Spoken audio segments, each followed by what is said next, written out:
Welcome to Charlotte Readers Podcast, where authors give voice to the written words. I'm your host, Landis Wade, and as you can tell, today we're not in the podcast studio. We're actually at Park Road Books, the sponsor of the show.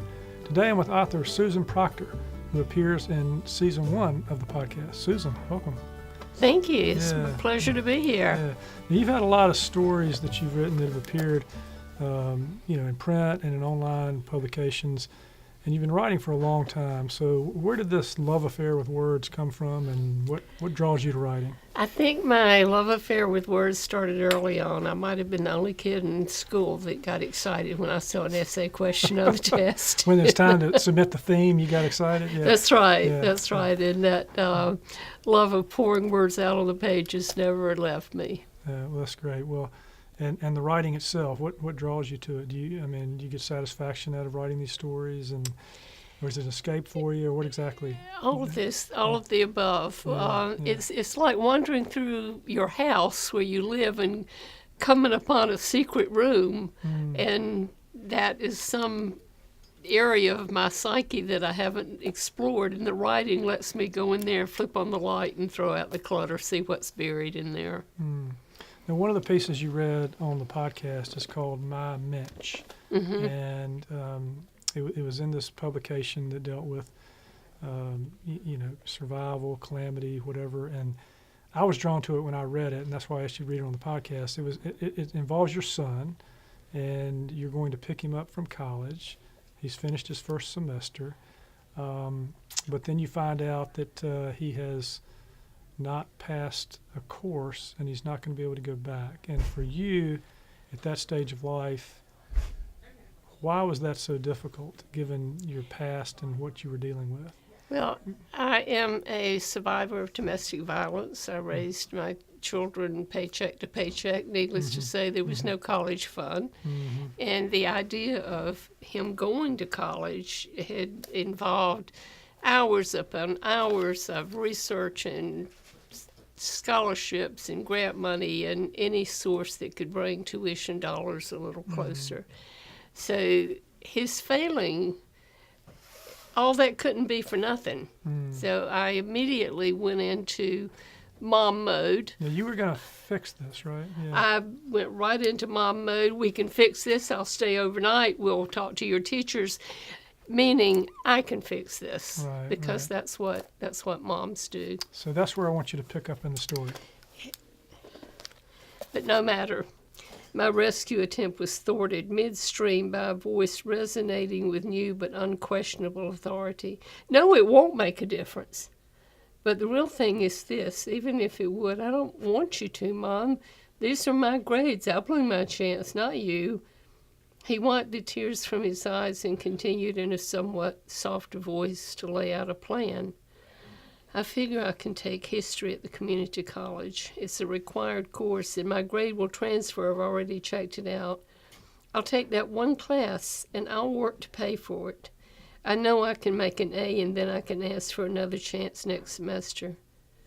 But whatever happens, Mom, I promise you I won't quit. I drove on in silence, not trusting myself to speak, and allowing my own tears to fall. Not 4 months ago, he would have had a list a mile long of all the reasons why he failed, all the people whose fault it was, the teacher who just didn't like him, the advisor who couldn't advise, the roommate who played his music too loud, a list with everybody's name on it but his. But now there's no excuses, no blame.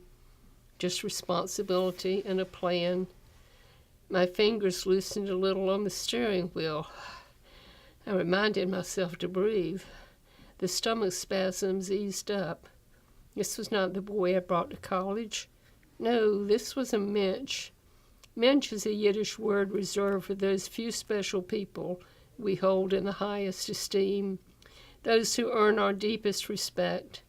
I met such a young man on a sunny, crisp December afternoon on the campus of East Carolina. In that moment of recognition, all those years of being a single parent, feelings of inadequacy, the sleepless nights, paid their dividends in full. I had raised a Mensch. That's a wonderful story, and I can see how when you read it again, you get emotional about it. Oh, even now. It's a proud The moment. thing is, and that's what it is with writing. My son's about to turn 45, Right. so this was a few years ago. Yeah. But as I read the story, I'm right back in that car.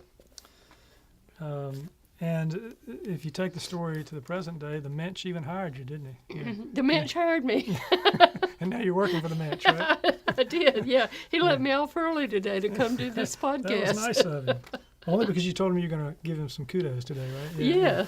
So you've been published in Jewish Values Online and also in Lilith, which is publication for Jewish feminists. And in the story you just read, some of the Jewish values come through. Does Judaism figure into your writing or influence it in some way? I think it does. Judaism is a religion that puts a high value on study and questioning. It's said that there are 4 levels of understanding and studying Torah, from the most literal to the deepest, esoteric, secret, mystical meanings. And I think studying in that way, and that allows me to, or drives me to always be willing to pull back the layers to get to the most honest writing I can do. Or as another Jewish writer and feminist, Natalie Goldberg, calls it, writing down the bone. That's great. Well, you're a wonderful writer. What do you think about the podcast? About Charlotte Reader's podcast. What do you think about it? I think it's awesome. You know, I'm a member of Charlotte Writers Club, and I'm always astounded by the level of talent in that group. And then you come along and do this, it just explodes that pool of talent. Did you know that the Charlotte Writers Club is almost 96 years old? I know. It's amazing, isn't it? It's amazing. Yeah. Still writing.